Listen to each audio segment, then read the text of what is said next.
સુરતમાં ચોમાસા દરમિયાન રસ્તા પર ખાડા પડવાની સાથે રસ્તા ધોવાઈ જવાની ઘટનાનો યુથ કોંગ્રેસ દ્વારા વિરોધ કરાયો હતો તો વિરોધ કરી રહેલા કોંગ્રેસીઓની પોલીસે અટકાયત કરી હતી।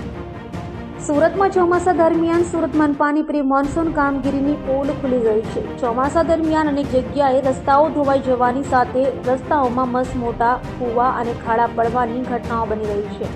ત્યારે સુરતના પર્વત ભાટિયા વિસ્તારમાં રસ્તાઓ ધોવાઈ ગયા હોય જેને લઈ વારંવાર રજૂઆત છતાં કોઈ નિવાડો ન આવતા યુથ કોંગ્રેસ દ્વારા ખાડાઓમાં ભાજપના ધ્વજ લગાવી વિરોધ કરાયો હતો તો વિરોધ કરી રહેલા કોંગ્રેસીઓની પોલીસે અટકાયત કરી હતી।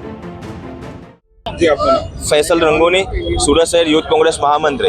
आज केवा प्रकारનો વિરોધ કરવામાં આવ્યો? આજે સુરત શહેર યુથ કોંગ્રેસ દ્વારા ખાડા પૂરો આંદોલન ભાજપનો ઝંડો ગાડી અને ભાજપનો વિકાસ બતાવવામાં આવી રહ્યો છે કે આ ખાડામાં વિકાસ છે, માત્ર પેપર પર કાર્યવાહી કરીને સુરત શહેરની જનતાને મૂર્ખ બનાવવાનું કામ બંધ કરે।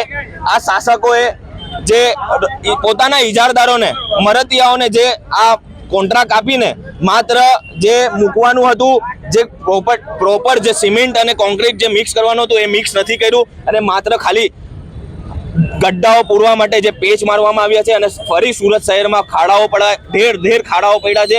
સુરત શહેરની જનતાને ખૂબ જ ગાડીઓનું નુકસાનથી લઈને બધી જ પોતાની જાતને અને નુકસાન થઈ રહ્યું છે। એ માટે સુરત શહેર યુથ કોંગ્રેસ સુરત શહેરની જનતા માટે આજે રોડ પર ઉતર્યું છે અને આ ગड्ढાઓ ના પૂરવામાં આવે તો ગड्ढાઓમાં ભાજપના ઝંડા ભ્રષ્ટાચાર રીતે બતાવવામાં આવશે કે ભાજપ જો આજકાલે પણ આ જો રસ્તાઓ નહીં પૂરવામાં આવે ને શાસક દ્વારા તો કાલ ઉઠીને ભાજપ કાર્યાલય પણ અમે આ આંદોલન કરીશું। નિલેશ ડોંડા, આજે યુથ કોંગ્રેસ દ્વારા આ જે રસ્તા એ બહુ અતિશય તૂટી ગયા છે, એટલા ખાડા છે, પબ્લિક એટલી હેરાન થઈ। આ ભાજપનો ભ્રષ્ટાચાર છે। આ ભાજપ આમાં સાબિત થઈ ગયું છે કે આ ભાજપનો આ પૂરેપૂરો ભ્રષ્ટાચાર છે। પબ્લિકને કોઈ જાતની સવલત મળતી નથી, ખાલી ઓનલી ફોર ખાડા ને ખાડા। આમાં પબ્લિક એટલી હેરાન થઈ રહી છે કે એને કોઈ ભાજપ શાસકોને એને કોઈ પડી જ નથી।